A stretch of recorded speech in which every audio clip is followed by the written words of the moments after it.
দিনের বেলা আল্লাহকে খা করার শিক্ষা দিতেছে। এখানে কোনো বইপত্র নাই, এখানে কোনো বইপত্র নাই, এখানে একটা পরিবর্তন হয়।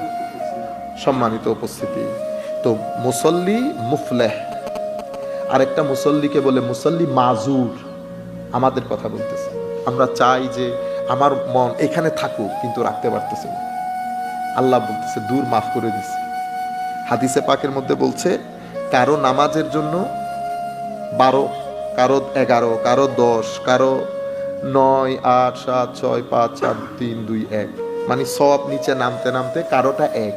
আর কারো ক্ষেত্রে আমার নবী হাদিসে পাকের মধ্যে বলেছে যে তাদের লা সালাত আলাহু, তারা নামাজ পড়েছে, মাল্লাম তানহাহু সালাতুহু আনিল ফাহশাই ওয়াল মুনকার লা সালাত আলাহু, যার নামাজ তাকে অশ্লীল গর্হিত খারাপ কাজ থেকে বিরত রাখে নাই, তার কোনো নামাজই নাই।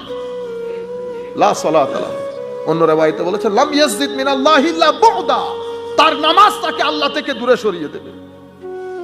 এরা কারা? ও এরা আরেক প্রকার মুসল্লি বলেছে মুসল্লি, হায় হায় হায়, যেই নামাজ তাকে আল্লাহ থেকে দূরে সরিয়ে দিয়েছে। ফাওয়াইলুল লিল মুসল্লি, ধ্বংসপ্রাপ্ত মুসল্লি কারা?